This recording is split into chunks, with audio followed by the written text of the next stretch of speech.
Hello guys, কেমন আছেন সবাই? আশা করছি সবাই অনেক বেশি ভালো আছেন। সবাইকে মকর সংক্রান্তির অনেক অনেক প্রীতি ও শুভেচ্ছা। সকালে ঘুম থেকে উঠেছিলাম অনেকটা ভোরেই। ঘুম থেকে উঠে সব কাজ শেষ করে চলে গিয়েছি ঠাকুর ঘরে। আমাদের নিয়ম হচ্ছে সকালে এভাবে চাউল গুঁড়ো করে তারপর গ্লাস দিয়ে ছাপ দেওয়া লাগে। ঠাকুরের সামনে আমি ছাপ দিয়ে তাতে ফুল দিয়ে দিলাম। এরপর আবার দরজার সামনে দিলাম। আমার শাশুড়ি মাকে দেখতাম এগুলো করতে।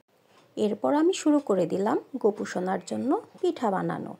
আমি গোপু সোনার জন্য পাটিসাপটা, পোয়া পিঠা বানিয়েছি। অন্যবার আরও অনেক কিছু বানালেও এবার বেশি কিছু করতে পারিনি।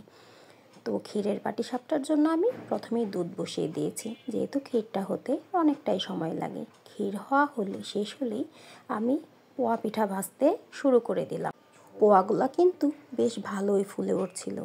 আসলে কোনো জিনিস করতে গেলে যদি ভালো হয়, করার আগ্রহটা অনেকটাই বেড়ে যায়। পোয়া বানানো শেষ হলে আমি পাটিসাপটা বানানো শুরু করে দিলাম। পাটিসাপটার গোলা দিয়ে এই যে আমি ক্ষীর দিয়ে দিচ্ছিলাম।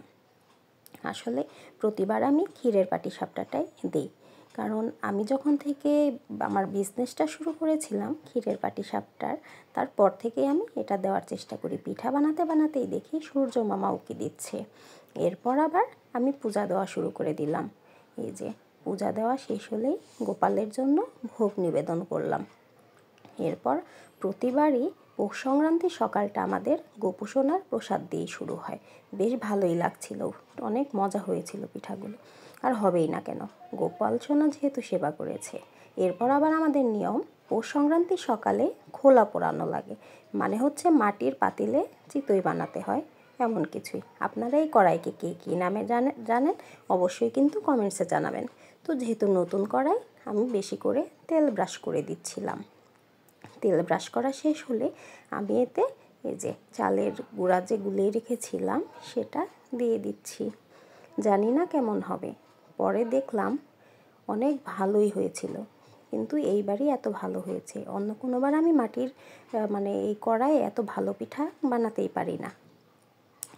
তো কিন্তু দেখতেও কিন্তু ভালো হয়েছে, আর খেতেও কিন্তু অনেক ভালো হয়েছিল। এটা ফুলেছেও বেশ ভালো। এটা এতটাই সফট হয়েছিল, সত্যিই মন প্রাণ ভরে গিয়েছে আমার। অনেক ভালো লাগছিল। পৌষ সংক্রান্তিতে আপনারা কে কী পিঠা বানিয়েছেন জানাবেন আমাকে। আর আমি আরও কী পিঠা বানাচ্ছি জানতে হলে অবশ্যই চোখ রাখুন সুপ্তি সাহার পেজে। তো ভিডিওটি কেমন লাগলো অবশ্যই কিন্তু কমেন্টসে জানাবেন, আর ভুল ত্রুটি মার্জনীয়।